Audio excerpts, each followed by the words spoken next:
Quando as pessoas te chamam de Luiz, é um certo grupo de pessoas. Botelho é outro grupo de pessoas. Albuquerque é outro grupo.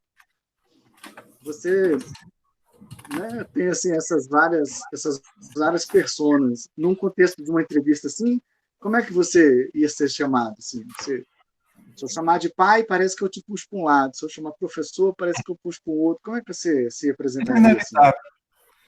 É, eu sou o professor Luiz Botelho.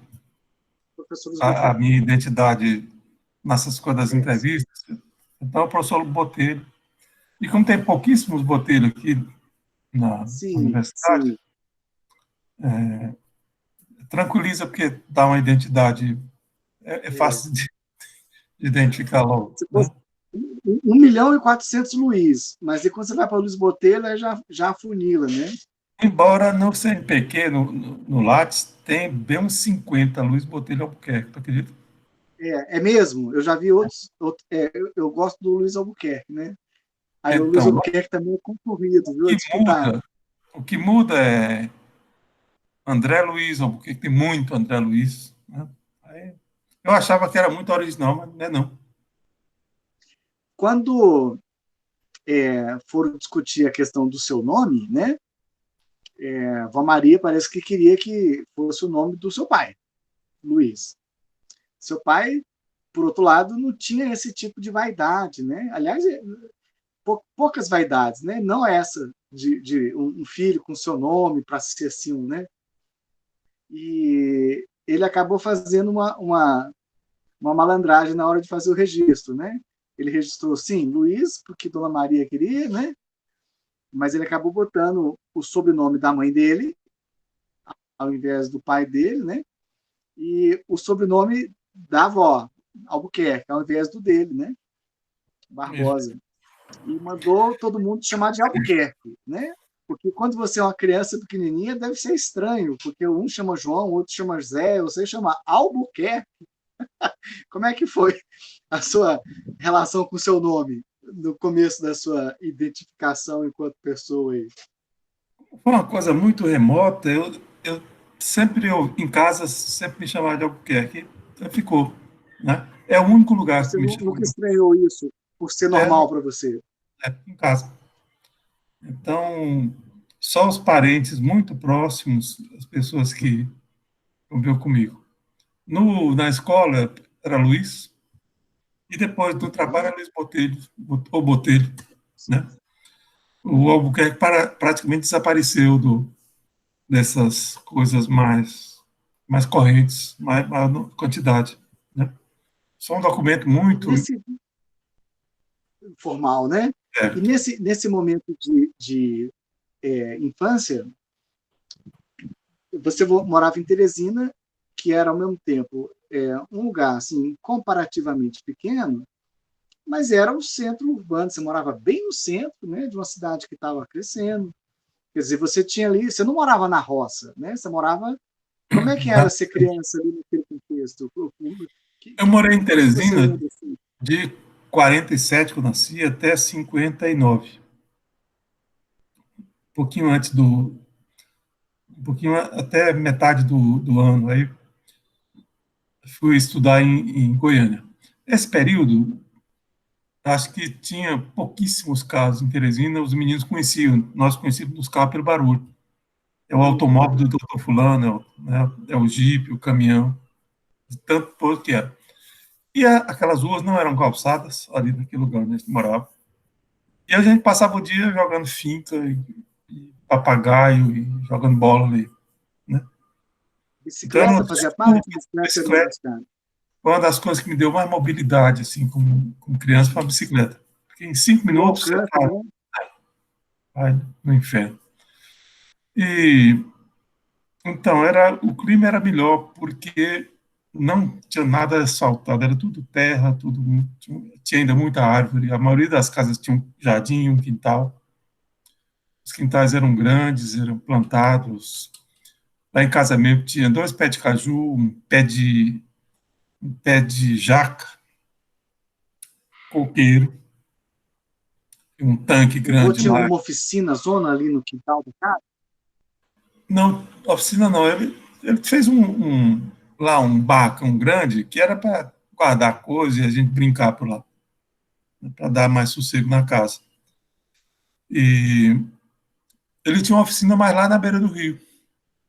Sei. Era um lugar de Onde trabalho ficava o mesmo, bar. onde ficava o barco, tinha lá a estrutura de suporte, né? Então, era muito Então tranquilo a você cidade. passava os dias mais na rua. Saía da escola, É, almoçava e o resto do dia você estava solto. ter uma ideia, nesse período todo, eu ia para a escola sozinho, a pé. Né? Acho que ia na escola com uma pessoa no primeiro dia para aprender onde era. Aí, Sei. normalmente eu mudei de escola umas 2 ou 3 vezes, porque tem a escola inicial, eu estudei naquele Dom Barreto, que é depois Sei. se transformou numa escola assim, de referência. É primeiro lugar no Brasil, Sim. na maioria desses testes Sim. aí. Várias Sabe? vezes. Né? Várias vezes. É. O- Depois eu fui estudar na Mas antes de escola. ir para o colégio, você já teve educação em casa, educação musical, por exemplo, não teve?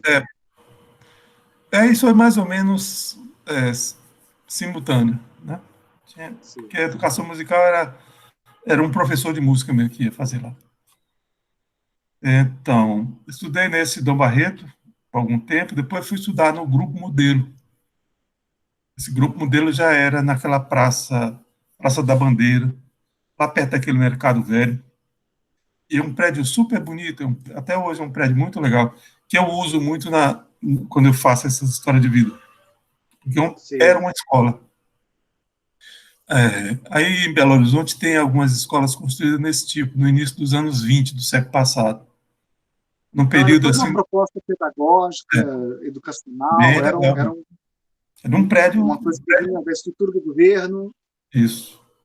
federal. Então, era bem feito, grande, está em pé até hoje. Aqui em Goiás, aqui em Fortaleza, tem isso, e quase que em todo lugar tem. Tinha um liceu e um instituto de Sim. educação. Eram as duas estruturas para a formação dessas elites locais, né? Então, eu estudei primeiro no Tom Barreto, depois no Grupo Modelo, e fiz um semestre de liceu. Nesse tempo tinha exame de admissão e tinha então o ginásio, né? Que era você fazia um curso primário, depois um ginásio, depois um científico ou clássico, né? Que era a maneira de fazer o ensino básico era essa. Na Então, sua infância, imagino que a maneira pela qual se incentivava o estudo e a disciplina para com o estudo era muitas vezes numa base de uma ameaça, assim, a mãe mandando, tem que estudar, menino, senta aí, faz. Como é que era para você? Você recebeu esse tipo de incentivo disciplinar no sentido da disciplina quando você era criança? para mim, a escola foi uma coisa interessante eu terminar professor, porque era muito chato, né? Era muito tedioso, aquela coisa da repetição, né? E numa cidade pequena como Teresina, a quantidade de material didático era mínima, né? Era muito repetição, muito aquelas cópias enormes, né? Então, Você aprendia rapidamente, já ficava é entediado com muito, é aquilo? muito, era muita experiência muito tediosa mesmo, muito incrivelmente tediosa. Eu vim achar realmente escola interessante no mestrado.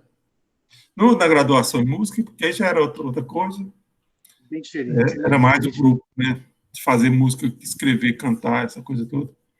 E do Mas ponto aí de vista você de dizia, escola, ah, ponto de vista de escola, mesmo no mestrado e no doutorado, que aí a questão das disciplinas, de compreender a estrutura mais completamente, né, e poder fazer as escolhas que eram relevantes, né? aí Mas o nesse período, você é, tinha um contato diário com a avó, né, Dona Maria, todo dia lá, e com o vô Luiz era mais esporádico, porque ele passava muito tempo viajando, né, muito tempo fazendo aquela rota do Rio Parnaíba, né? Você diria que ele passava mais ou menos quanto tempo por mês em Teresina? Uma semana? no máximo, porque É, era muito Para você ter uma ideia, uma das coisas que eu me lembro bem desse período é correio. Lá em casa era um lugar que recebia muita carta e mandava muita carta, telegrama. Né? E esse exercício da escrita Era era. um ponto de articulação de Teresina com o resto do Brasil, o resto, né? Assim, Muita gente ia lá e Dona Maria tinha uma prática de sentar lá numa mesa, tinha material de carta, envelopes, e eu ia levar no correio, e postar essas assim. cartas e telegramas e tal. Eles Então, estavam, inclusive, um papel social ali na comunidade, pai, de certa maneira, muita gente ela lia e escrevia ajudava. as cartas, né? Esse pessoal mais simples, todo fazia, e era uma prática corrente de escrever carta. E Dona Maria, ela escrevia tão bem, né, pai? Ela tem uma caligrafia, não apenas assim a letra, mas um português para redação de carta, então super correto, articulado, elegante, né? Fazia questão de falar os plurais todos, os S's, as concordâncias, né? Era uma É, característica de distinção social do grupo de origem dela, né? O pessoal lá era do Maranhão, num lugar que o pessoal fala os NHs, todas essas encontros, eles fazem bem resolvidos, né? Eles falam Maranhão, com todos os NHs e tios. e a maneira como fala, então, diz algo sobre o tipo de local social, grupo de pertencimento, né? Ao mesmo tempo, você aprendeu isso em vários momentos, né? Depois você vai para outro lugar e aí você percebe que a maneira como você fala diz algo sobre o seu pertencimento ou não do grupo que você acabou de chegar, né? Eu vou Isso. perguntar isso para você, mas me fala como é que era quando chegava de viagem, pai, chegava cheio de presente, cheio de novidade, cheio de história. Como é que era esse momento? Olha, muitas vezes a hora da chegada era muito assim precisa. Quando eu acordava de manhã, eu estava lá. Ah, é? O que eu percebia era aquela confusão na cozinha, de fazer Você café, sabia que tinha cheiro de alguma coisa café. acontecendo?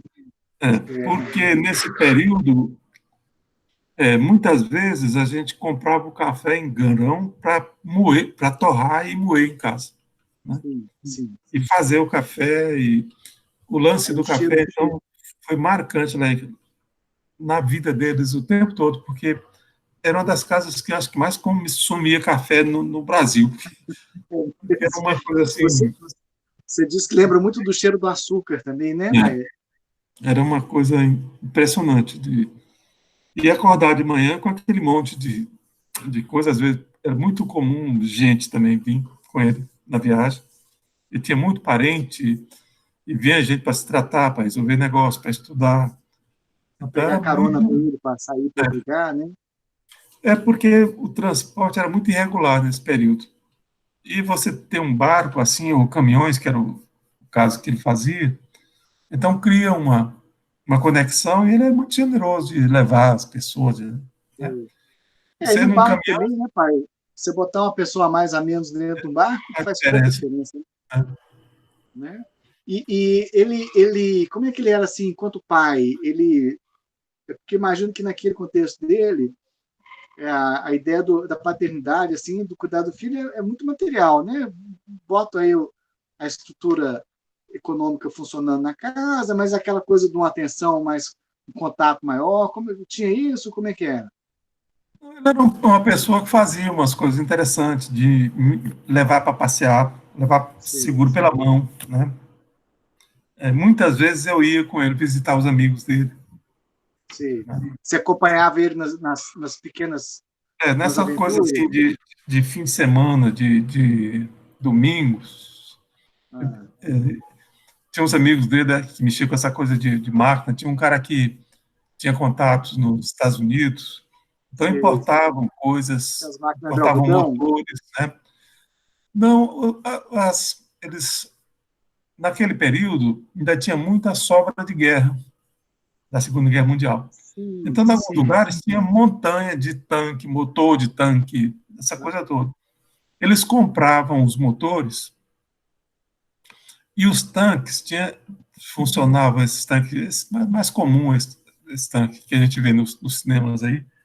funcionava com 2 motores diesel acoplados. Então, eles compravam os dois, separavam e faziam, ficava um motor para cada coisa, né? Ele fazia tipo um trator, um negócio assim? Ia fazer muitas coisas. No caso, eles faziam barcos, né? Sei. Ah, Aí sim, é. receber esse trator, esse motor junto, que vinha o bloco, vinha de navio, descarregava em cima do barco, eles traziam, aí ia desmontar, montar de novo, né? Às vezes eram peças, esses tanques tem um ciclo assim de vida útil deles é super pequeno, porque é uma coisa Ah, para é? funcionar Durante por a onde não guerra tem. aí. Então, era desmontar tudo, ver o que estava quebrado, o que estava bom, montar de novo, botar para funcionar, e aí criar uma maneira de utilizar. E eram muito engenhosos essas pessoas, porque eles tinham pouquíssimas máquinas. Grande parte das coisas era inventada uma solução para fazer acoplamento de um. Tinha um motor e tinha a utilização. O que tem entre essas duas coisas está resolvido. Desconstruía e construía uma outra coisa, uma outra aplicação, né? É, O pai foi um momento também interessante, porque a economia do Nordeste começa a se integrar um pouco mais no circuito internacional. Então, tipo assim, aquela coisa da agricultura de subsistência, que toda fazenda tinha um pouquinho de galinha, uns boizinhos, um pouquinho de milho, um pouquinho de feijão, um pouquinho. E aí, de repente, começa a ter uma sedução por certas coisas, tipo algodão, né? Aí, quem tem capital para fazer um investimento maior compra as máquinas. Isso vai mudando um pouco a dinâmica da ocupação ali da região, né? O Teresina não estava muito trabalhou muito, naquela. ele trabalhou muito tempo, Pedro Luiz, com algodão e as máquinas, né? Ele fazia uma coisa que eu acho notável. Chegava um caminhão carregado de peças, assim, e descarregava lá no chão. Aí ele ia para lá para estudar essas peças todas, ver como é que monta, porque a montagem de uma fábrica de algodão é uma coisa interessante, né? Não é super complicada, mas você tem que entender um fluxo que entra o algodão em Tem rama essa por aqui, e inteligência de engenharia todo ali, lado né? lá sai o algodão enfardado. Mas tem que ter uma lógica nesse processo para você não ter que pega um negócio lá na frente e volta para cá, né, no processo. Então, ordenar essas máquinas, fazer as bases todas, né, são máquinas muito pesadas, e, e o alinhamento dessas coisas é tudo muito crítico. Então, ele tinha uma intuição incrível do ponto de vista mecânico, né, É. de compreender essas peças todas, compreender como é que funciona, e pegar do zero, pegar isso tudo desmontado, montar tudo e Sem botar para. manual, né? Sem manual. Às vezes até tinha, mas Beleza. ele mesmo me dizia, olha, veja que besteira, esse negócio aqui está errado, não dá certo assim, né? Porque às vezes eram manuais copiados em inglês ou alemão de onde tinha sido feita a máquina original, o pessoal só. Naquele tempo não tinha essa coisa de nem computador, nem xerox, nem nada disso. É. Então eram ilustrações feitas assim, um desenho muito precário dessas coisas todas.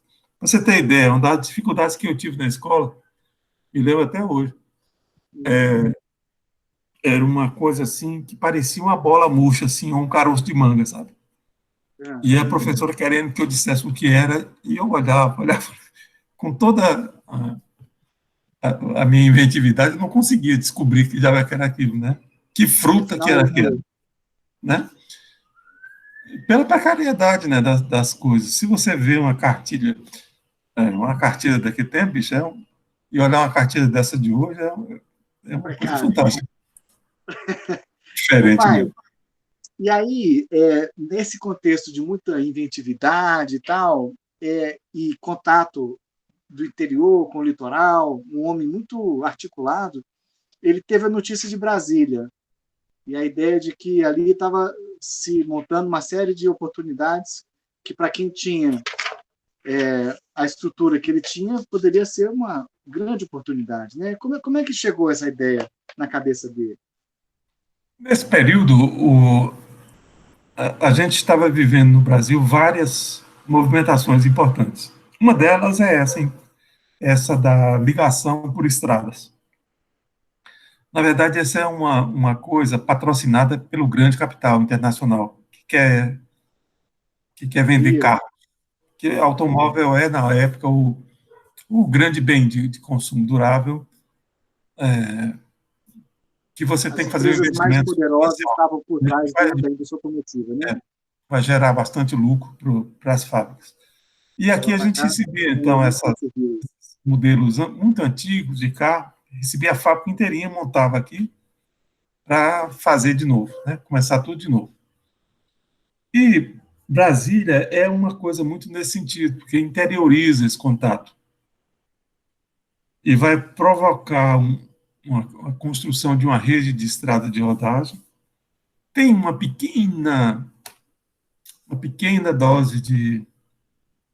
Os militares trabalham muito tempo com medo da Argentina invadir o Brasil, e não sei o quê. Botar a capital no interior do país, protegida, né? Longe, né? Nem no Rio Longe, de Janeiro, longe nem da no. costa. Mas, na verdade, tem outros interesses aí. Essa interiorização vai forçar a criação dessa rede de estradas, e você cria uma rede de estrada e precisa criar os transportes para movimentação. E é isso aí, Brasília. Muita gente foi para Brasília, eles foram também. Mas o que Brasília já foi para dois tipos de público diferentes. Um pessoal muito esperto mesmo, que vai compreender os lances da corrupção, dessa corrupção pequena de prestação de serviço, e vai ganhar muito dinheiro com isso. Sim. E vai comprar as coisas, e vai se dar bem na vida. E o velho Luiz tinha uma ética de negócio que é muito parecido com a ética protestante. Sim. Então, qual era o esquema de Brasília? O esquema mais comum de lá. Ele chegou em Brasília, ele montou um britador, que é uma máquina de fazer essa brita para fazer concreto, né, essa pedra quebrada. Ele arrumou uma pedreira lá perto, que tinha pedra com dureza suficiente, que é tipo um granito. Né? Sim. Ele tinha experiência de trabalhar com dinamite, para dinamitar as pedras e quebrar uma parte. Uhum. E tinha os carros que arrastavam essas pedras até você tem que fazer uma pedreira num lugar elevado para as pedras caírem por gravidade. Então passa o britador é um moinho de pedra, uma coisa brutal mesmo. Cai uma pedrona lá dentro, ele dá uma Um barulhão porrada. danado. É uma coisa mesmo violenta. E tem uma peneira, que é um disco assim enorme de metal, cheio de buracos. Começa com os buracos bem pequenininhos e lá no fim tem os buracos maiores. Ele vai rodando, as pedras vão entrando ali dentro e vai separando. Brita fina, brita média, brita grossa, e aí as pedras. O lance de trabalhar com nesse serviço é você fazer uma articulação com o cara que recebe esse material lá na obra. Então, você entra uma vez, o cara anota. Aí você sai sem descarregar. Aí entra de novo. Dá uma volta no quarteirão. Espera ali um pouquinho. Aí, se você for toda vez descarregar e ir embora, você vai perder E é claro que muito. metade do lucro é dividido com o cara lá, né? Então, O se você também anotador. não tira para si, você não paga para o outro, então Então, fica incômodo para o outro. ele viu esse negócio, mas não entrou, e aí alguns caras se deram super bem, enriqueceram e tal, e ele, na verdade, foi um tempo assim muito difícil, de muito trabalho, mas pouca lucratividade, porque todos os negócios tinham esse tipo de Era um velho oeste, né, pai? era uma armação. Depois de Brasília, ele voltou aí para o Nordeste, aqui, para o Maranhão, onde ele tinha mais contatos, e fez várias obras, mas tudo com esse esquema. Que você tem, para você receber o dinheiro das prefeituras ou do governo do estado, você tem que dar uma conta lá. Se não der, os caras não te pagam. E aí ele teve sérias dificuldades, porque ele se desentendia com as pessoas e brigava, e aí é que não paga mesmo. Então você já fez o serviço. Seu poder de barganha está a zero, né? Então, foi uma pessoa assim brilhante nesse sentido, mas muito ingênuo do ponto de vista dessas artimanhas de mercado. O que ele fez foi conseguir resolver questões técnicas muito complicadas e utilizar essa coisa como a sua principal capital. E poder sair de um lado para outro, a cabeça dele era muito simples, nesse sentido de arrumar um caminhão, botar a mudança em cima e ir embora. E aí, para você, como é que foi esse desenraizamento de Teresina? Porque você tinha sua bicicleta, seus colegas de vários colégios, você dominava ali o centro da cidade, você tinha, digamos assim, Não foi muito lá, complicado, não. arrancado e vai para Goiânia. Como é que foi É, isso? Conversaram com ele? o chato para mim de Goiânia foi internato. Né? Passei lá um tempo interno, enquanto o pessoal estava cuidando de mudança, resolvendo essas coisas, né? E eu tenho uma dificuldade com o clero, rapaz, assim, um negócio mesmo fundamental. Eu odeio a hipocrisia que Você você já vê tinha ali. essa resistência antes de ir? Eu não sabia que eu não gostava, né? É mais você vê na prática, né? Uhum. Aquela, eu sou muito sensível ao ouvido, eu ouço os discursos e percebo com muita clareza o que está Hum, acontecendo. Eu não tenho outras habilidades muito mais de uma percepção mais fina sobre as intenções. Mas se o cara falar, eu decodifico com muita facilidade, né? certo. A questão Sua dos análise do registros, discurso é dos registros implacável. os registros de fala, para mim, são muito importantes. Por É, exemplo, essa coisa de uma pessoa que fala todas as consoantes, vogais e concordâncias e S's e R's, né?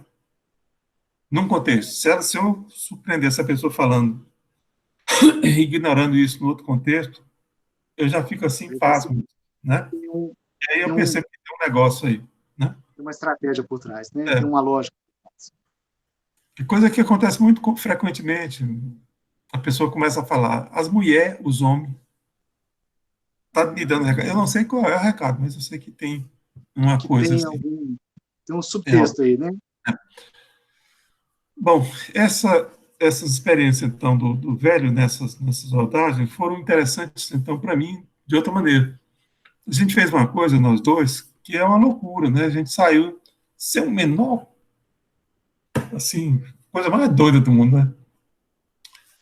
Muita gente não vai disso, não faria, né? De jeito nenhum. Por que que a gente fez, né? Eu sou grato a você até hoje por ter me ajudado nessas maluquices tudo, mas Eu sou grato até a você até muito, hoje, porque isso fez de mim o que eu sou, né? mas Isso foi determinante é para a muita minha loucura formação espiritual. de você se lançar nas coisas assim. O capital que você tem é você mesmo, né? É, É é, um tipo de, é um capital, não é né, uma coisa, Paulo? É um não é capital. uma coisa suicida, mas é uma coisa assim que não é corrente, não é usual, né? As pessoas não fazem. E esse aspecto Estatisticamente excepcional, né? é, Estatisticamente é, é menos comum, né? é menos comum. E depois isso talvez revele um certo descolamento Sim. não, para mim não é crucial o negócio sair e mudar para outro lugar, não tem grande dificuldade, não. Eu posso romper essas vinculações. Eu gosto dos lugares, gosto das pessoas, mas não é Você não assim sente a necessidade de estar em movimento, né? Mas você pode, se for oportuno, se for conveniente, né? Você não tem o desespero de ficar parado. Você tem a possibilidade de aproveitar oportunidades que se mostram em outro lugar, né? bom. E aí tem as outras coisas que já visto de hoje, né, para trás. É. Nós somos de um grupo de pessoas, que acho que eu já te falei disso, de muita mobilidade nesse sentido, né? Sim, sim. O que eu consegui rastrear aí para trás, até o avô do meu avô, que vem de O trás dos pessoal já montes, tinha essa é, facilidade. de lá, esse pessoal todo se encontrar na região do Balsas, ninguém era de lá. Uhum. Pense um negócio desse. Não, pois é. Uma coisa é chegar numa cidade portuária, por exemplo, mas por lá no Balsas, né? Quer dizer, você foi muito específico para aquele lugar ali, né? Não é trivial você passar pelo Balsas, chegar no Balsas. É um É projeto, né? e corresponde ao período que aquela região lá os índios estavam sendo todos mortos, com política de Estado mesmo, de esvaziar, limpar a região, para a ocupação de criação de gado lá. E qual que Então, eram os índios esses que nossos... tinha lá, pai? Você lembra? Como? Quais era, Timbiras, qual nação? Timbiras. timbiras, né? E esses nossos, então, que são os avós dos meus avós, quer dizer, e a geração seguinte, todos eles são pessoas que foram para aquela região do sul do Maranhão, nesse contexto. Eram donos de escravos, algum desses nossos avó de avô de avô, terminaram ficando registrado que de uma vez só ele batizou 19 escravos. É tipo comprar 19 carros hoje, né? Mais ou menos assim. É um. E leva na igreja, batiza todo mundo, né? Para avalizar a posse. E para esse tipo de exploração, que é A igreja dava criação. documento também, né? A igreja É, tinha um papel cartorário, né? Também. isso. Era o registro, né? E tinha, inclusive, validade civil, né? Em alguns lugares É. estabelece essa validade. A igreja Bom, estava lá antes do Estado, né, pai? as províncias religiosas se anteciparam, né? As províncias militares eram mais frouxamente decididas, porque quando tinha uma coisa que mandava a gente lá, e quem estava mesmo era o clero, né? Com a igreja, com a construção, né? Então, nos dois, esse pessoal da 6 gerações atrás já veio chegando. No nosso caso, para o que nos interessa, todos os homens vieram de fora. Uhum. Então, por isso é que um vem de Trás-os-Montes, em Portugal. Os outros vêm de Camocim, mas o pai dele era de Campina Grande. O outro é de Minas, Esses são os de albuquerques, né? esses são os boteiros. Ah, os Os boteiros aqui albuquerques, também, Campina é, Grande? não, os boteiros é de Minas, De Minas, isso. Os é, Albuquerque de Camusim, de, Campina de, Grande.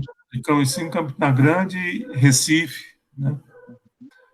E o outro lado, que é Pires Ferreira, é o pessoal que vem direto de Portugal. Sim. E é isso. Esse conjunto de movimentações chega no Balsas, para ali um certo tempo, mas logo passa esse momento, né? Porque isso está muito articulado com a economia da borracha para Hum, a Primeira Guerra Mundial. entendi. Se segura mais ou menos até a Segunda Guerra Mundial, mas o fim da Segunda Guerra Mundial já começa o esvaziamento. Certo.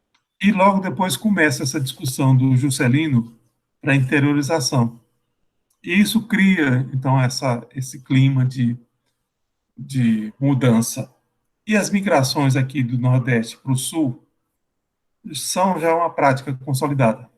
Sim, Esse sim. pessoal vai abrir as estradas, vai. Como eles andavam de caminhão, o caminhão passa em qualquer lugar. Não é Sim, como o sim. carro que tem que ter uma estradinha. Se não tiver Eles estrada, ele conseguem passa chegar também. lá, né? É. Eles chegam onde o carro não chega, né? E leva um bocado de ferramenta, onde não dá para passar de jeito Sim. nenhum, mas faz um pontilhão, bota umas pedras lá Conserta e o caminhão, né? leva a oficina mesmo. É. Leva a oficina no próprio caminhão. Então, é uma coisa muito. É um tipo de disposição muito, muito interessante, né?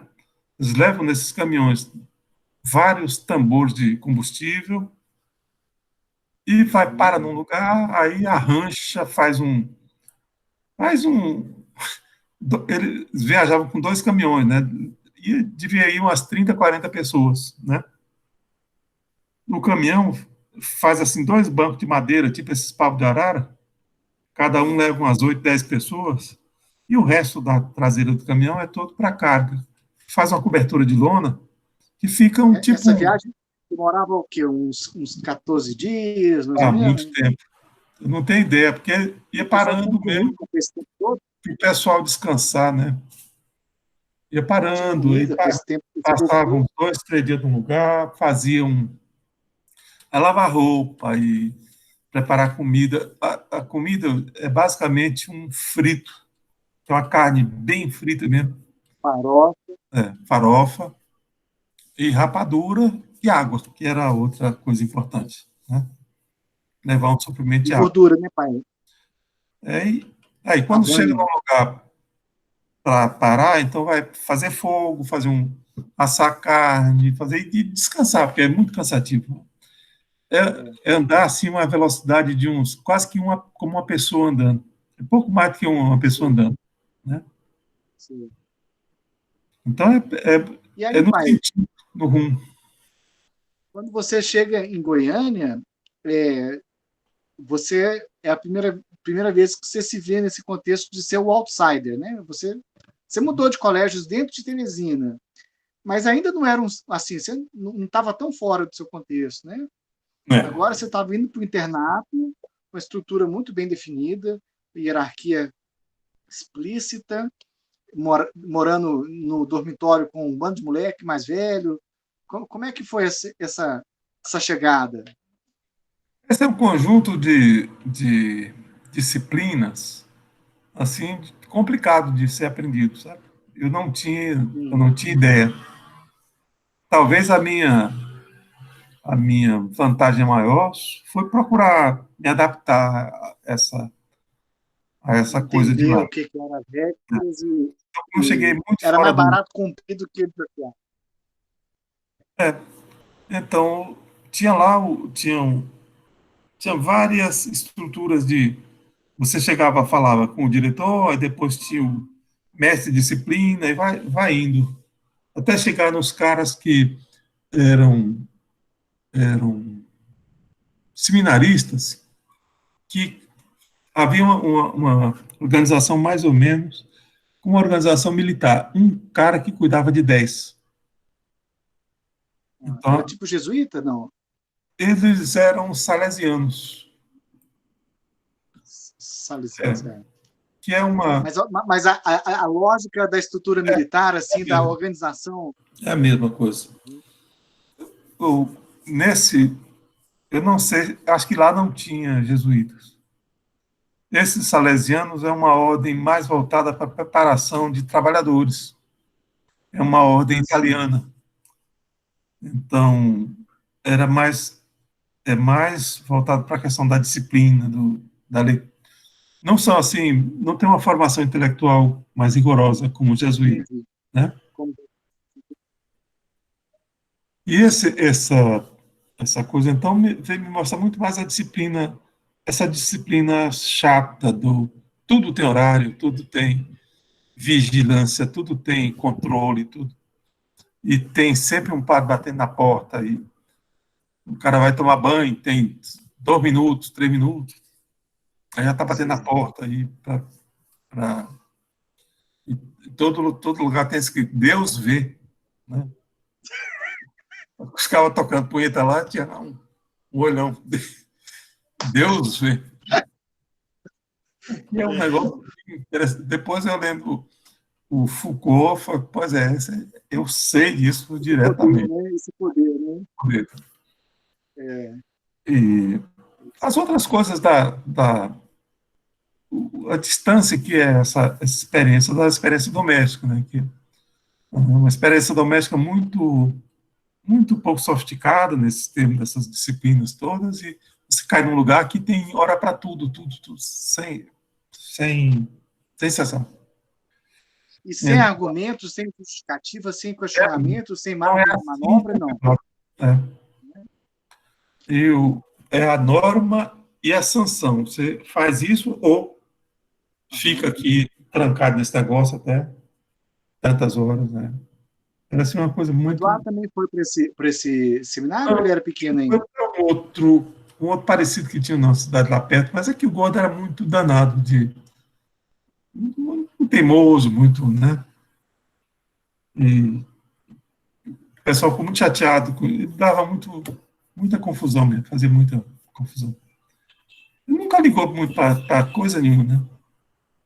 E então a Maria só faltava morrer do coração e ver que tem uma pedaço no lugar para tentar dar um jeito mesmo.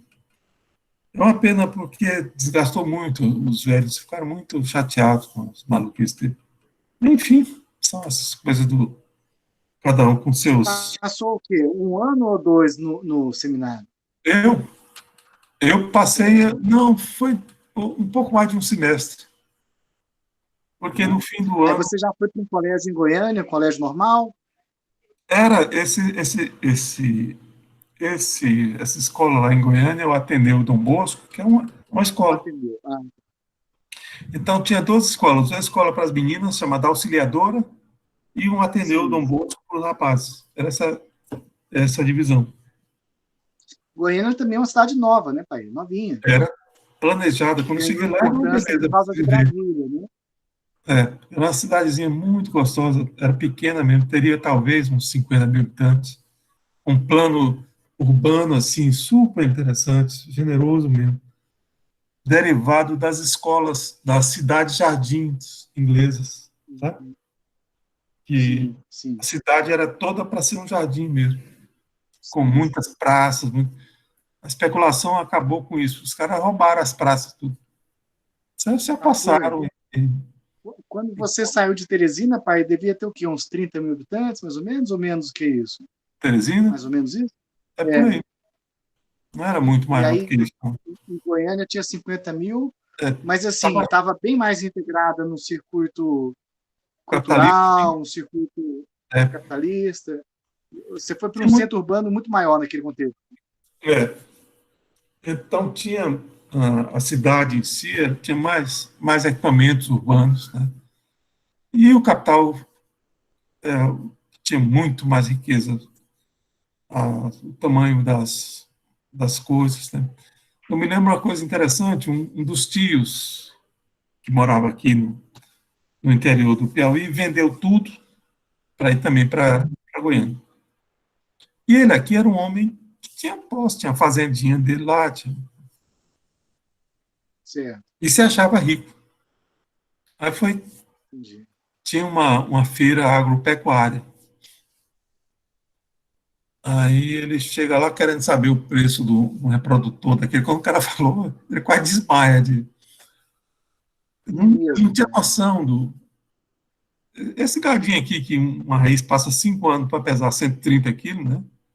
Aí você se depara Certo. com um boi que pesa 1.200 quilos, só o boi, né? Quer dizer, um boi Pai, daqui a diferença das riquezas nesses lugares assim é muito grande, né? é enorme. O que significa ter não sei quantos alqueires no Piauí ou em Goiás é muito diferente, né? Não é?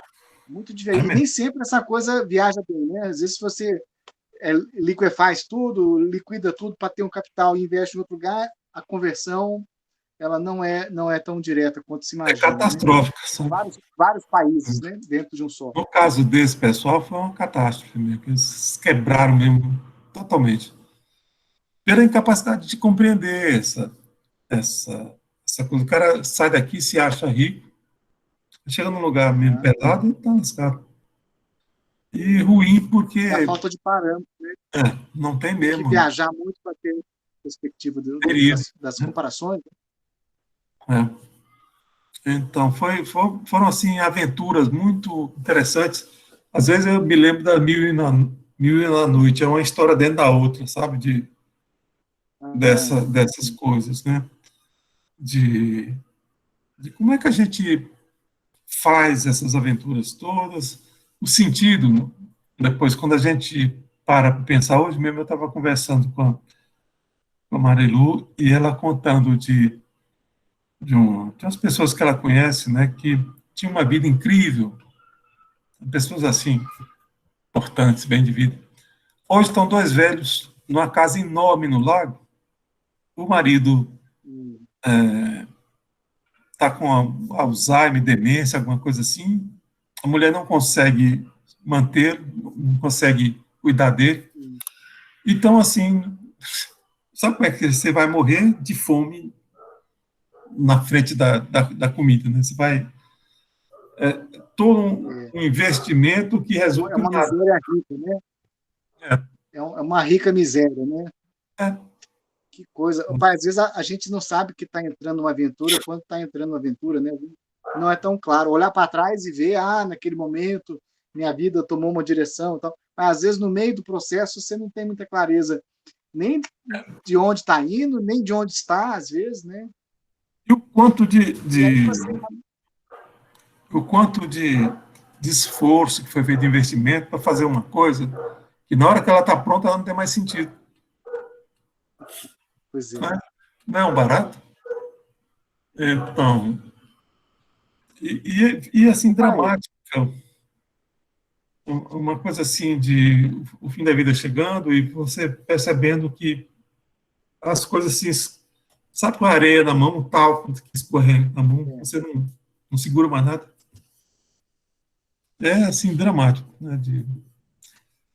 E Quando você chega em Goiânia e se adapta ao Ateneu, aí você começa a ter assim outro grupo, um grupo mais estável, né? Inclusive vai ter um pouco mais de politização nesse período também. Você vai ter contato com música de novo, né?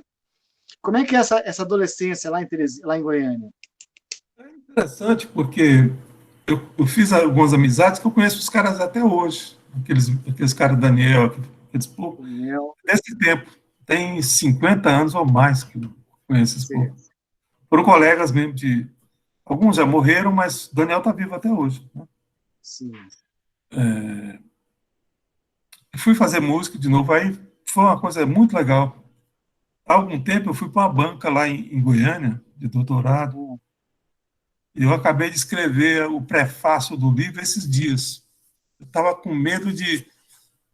Sabe quando dá um negócio que você não tem uma ideia para fazer um prefácio? Eu E lembro eu que já você demorou um estava. tempão para criar coragem para escrever isso, né? Pois é. Você não estava se encontrando para escrever. Aí um dia a menina me telefonou assim, quase chorando, porque eu vou ter que me virar aqui. Aí eu tive um insight nesse dia, né, Renan?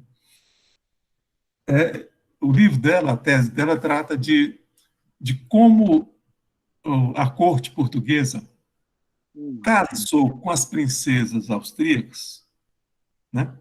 Teve, inclusive, alguns casos de casar com um, ela morre, casa com a irmã, morre, casa com as... Sabe aquelas famílias enormes? Eu acho que esse príncipe terminou casando até com uma bobalhada que tinha lá que par na linha Até de... dar certo, né? Até O dar pai, e certo. eram famílias muito cultas, essas austríacas, muito Era o centro... articuladas, né? Na nobreza, né? Nesse tempo, Viena não era nem Paris, não, era Washington do mundo. O Dom Pedro casou uma mulher que estava muito acima dele, né? Na... Aí o que eles faziam? Eles tentaram, então, fazer aqui no Brasil a música que se fazia lá. Hum. Aí eu tive a ideia de dizer, colocar lá na introdução, Viena, às margens da Guanabara. Ah, Aí abri um caminho e o pessoal adorou. Ah, mas que coisa. Que é uma besteira, né? Mas que é uma outra mas eu, leitura, né, do que eles estavam fazendo. E a ideia, isso é uma leitura, uma outra leitura do que foi o trabalho e do que o imperador fez, o Dom Pedro fez. Ele queria, já que eu não posso fazer o resto, pelo menos a orquestra eu faço aqui. Mandava o pessoal para estudar lá e trazia de volta. E tinha alguns músicos. o que é um empreendimento muito caro, né, pai? Caro e longo, né? Assim, para fazer valer mesmo, pelo menos uns 5 anos de investimento, né? Ou mais. 10 mil horas de estudo. Onde é que você vai Certo. botar essas 10 mil horas, você é que sabe. Mas são 10 anos no mínimo. Um cara bem esforçado. Para cada um. E aí, para pensar todo mundo da orquestra, quer dizer, é muita gente, muito tempo, né? É um Haja investimento. investimento para bancar isso. Então, essa coisa da escrita tá conectada a essa experiência afetiva lá com Goiânia e com o meu estudo de música, porque aí foi ótimo. Na defesa, eu conhecia as pessoas, tinha visto as mães deles, estudei com as mães de alguns, né? E hoje uma menina está terminando o doutorado, mas é 2 gerações mais nova do que eu, né? E eu conheci as pessoas mesmas. Eu assisti a chegada do Então, piano que elas seus tocavam lá. professores de música foram professores ligados a esse projeto sinfônico mesmo, quer dizer, não foi aquela coisa um pouco errática de uma pessoa que se torna professor de música, mas que está desenturmado, desarticulado de um contexto sinfônico. Lá você estava perto do pessoal que estava fazendo música para valer mesmo. Era mesmo um, um, um braço de Viena, da Viena musical. A Viena de Mozart, de Beethoven, né? Era um projeto ambicioso. Para uma corte pobre e ignorante como a portuguesa, foi um feito, né? E foi a coisa mais perto que eles conseguiram chegar de Viena, foi isso mesmo. Porque logo Napoleão invade, e daí para frente a dependência com a Inglaterra esculhambou as possibilidades todas, né? Portugal praticamente desaparece da história, né? Como uma nação assim que puxa essas coisas. Continua nominalmente, né? Uma capitania inglesa. Não... E aí, pai, você teve contato também com certos movimentos, tipo, de articulação política na igreja, sim, grupo de igreja, no colégio, no não, Grêmio? os grupos que participei eram mais laicos mesmo. Eram dissidências do Partidão, POLOP, POC, que eram num período de fragmentação da esquerda, que a gente não percebia, né? Mas se importava essas teorias de luta armada de uma maneira muito acrítica, né?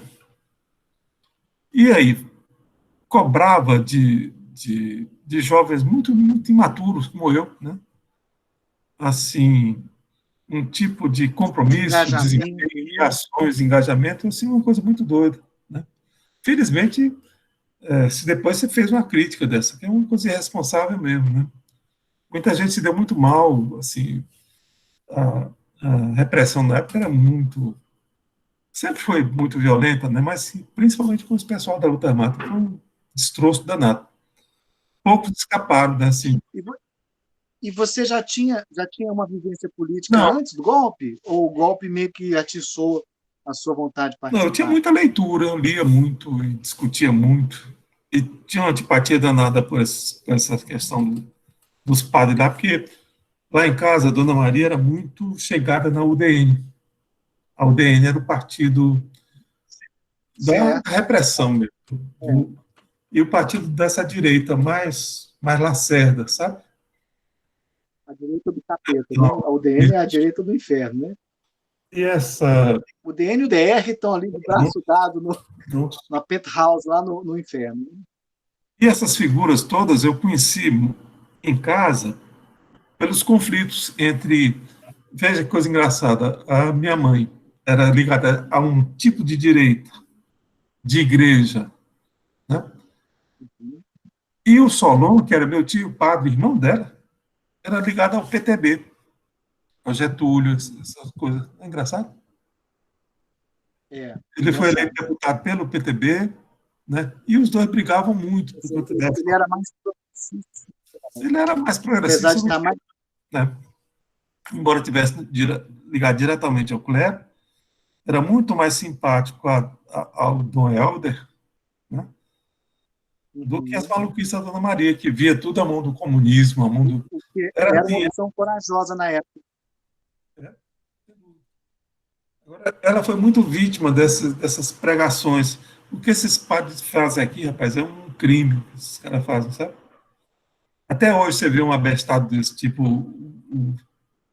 o Bozo falando essas besteiras aí, é isso que esses padres dizem, né? Esse negócio, uma leitura de comunismo que nunca existiu no mundo, lugar nenhum.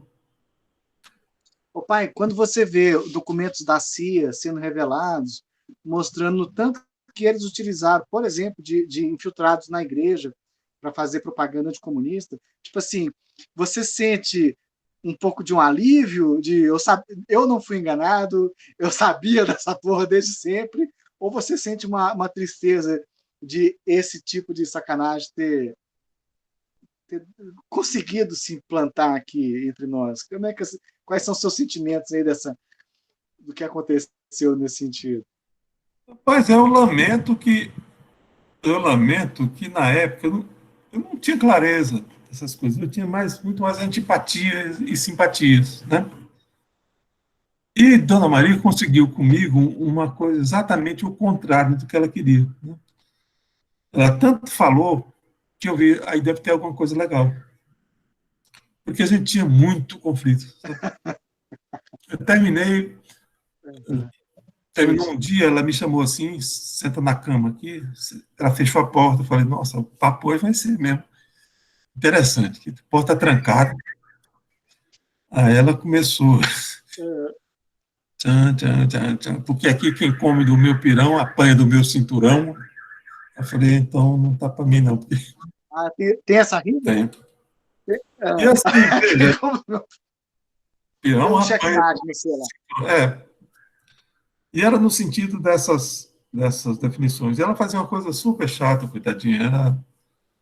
Eu compreendo, mas para um adolescente, moleque de 16, 17 anos, que tem a questão da identidade, privacidade, ela virava meus papéis todos, olhava tudo, carteira, gaveta, tudo, não ficava nada, né?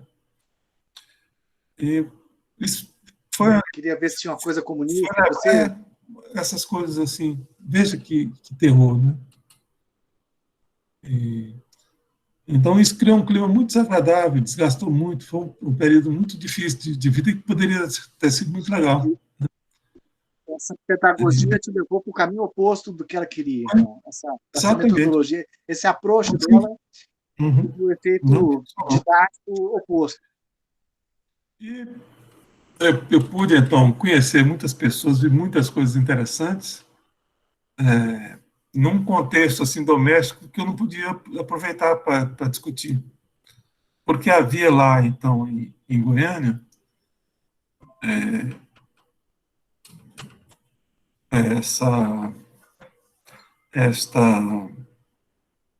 essa situação que a gente vivia, os amigos do Solon iam muito lá em casa, quando ele andava por lá. Certo. Aí você Então, tinha contato com as ideias deles também. conheci muito esse pessoal e, e indiretamente participava dessas discussões do que depois seria.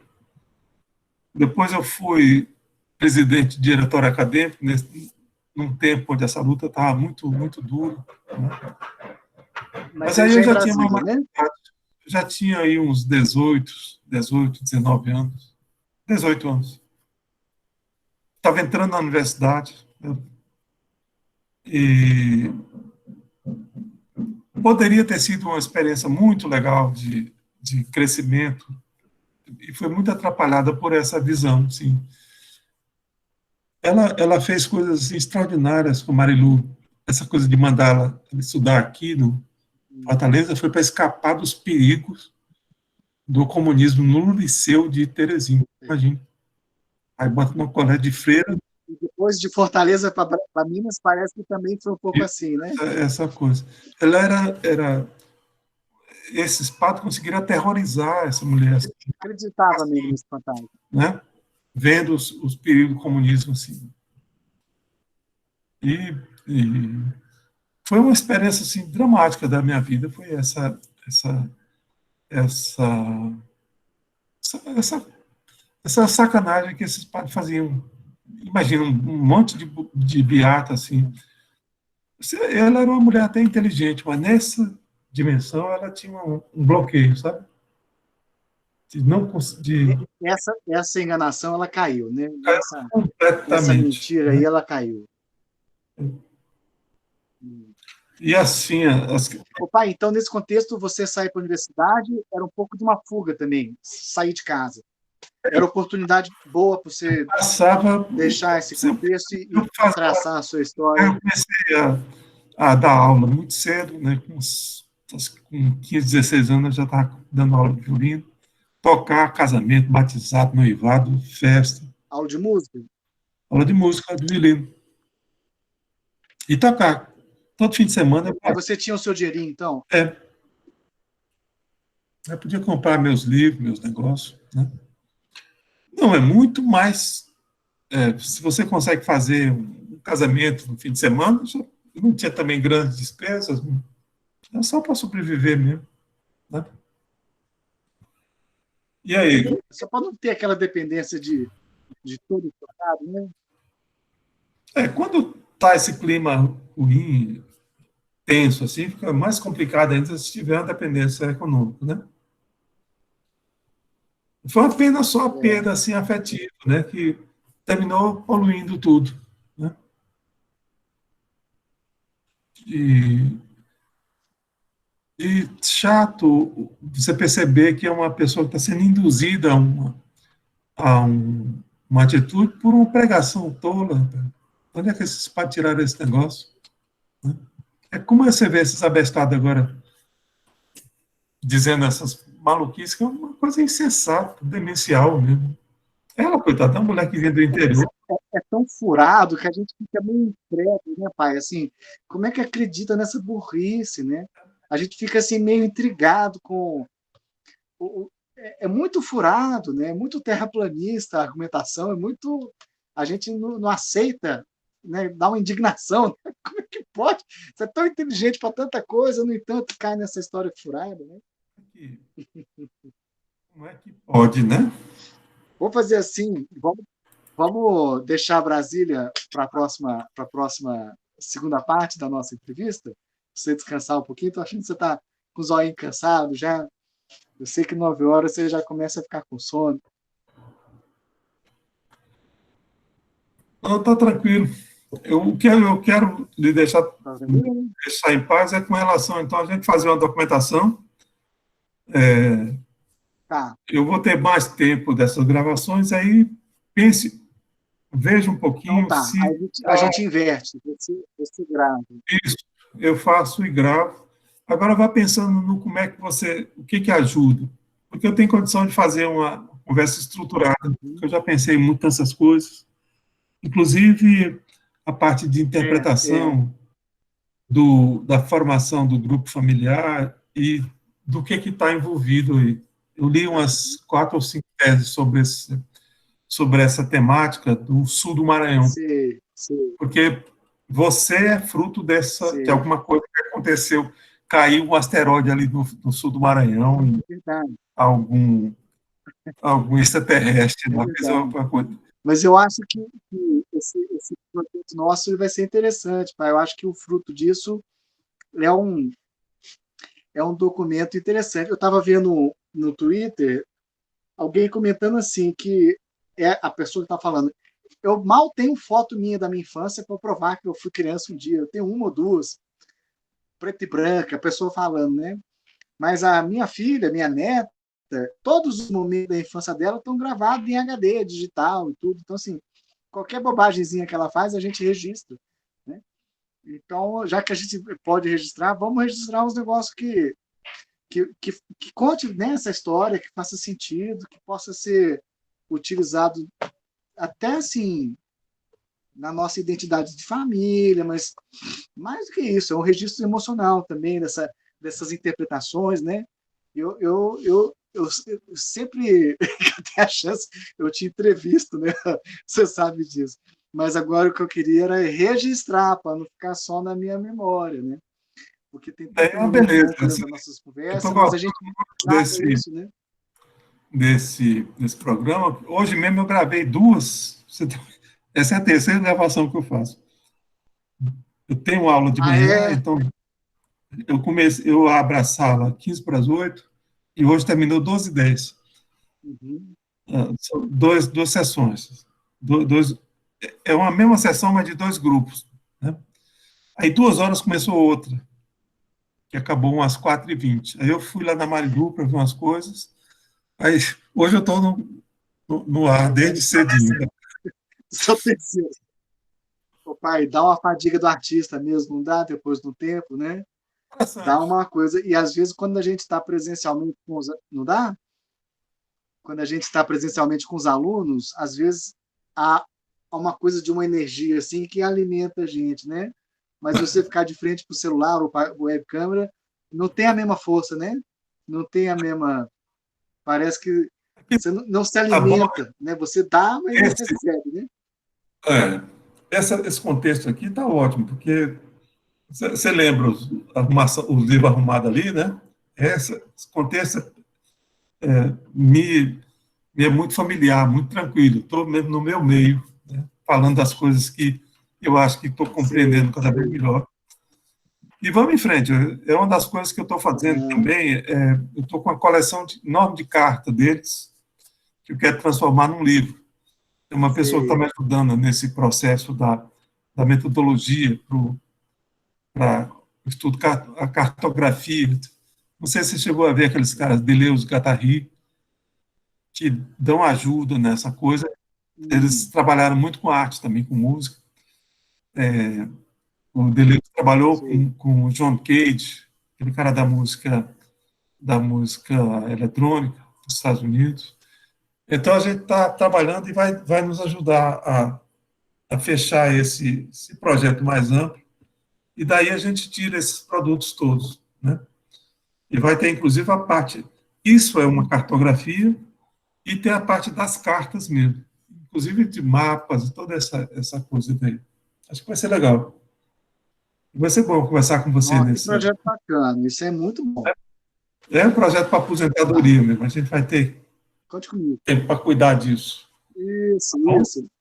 Enquanto não sai o Cabaré Botelho, né, a gente vai fazendo esses projetos familiares aí. Fazendo as preparações, tá bom? Mas adorei falar com você, vamos em frente. A genealogia também, tá bom? Então, um beijão. Beijão para você, Papinho. Obrigado. Ótimo você. A gente se fala. Também. Adoro conversar com você, cara. Tchau, tchau. Tchau, tchau.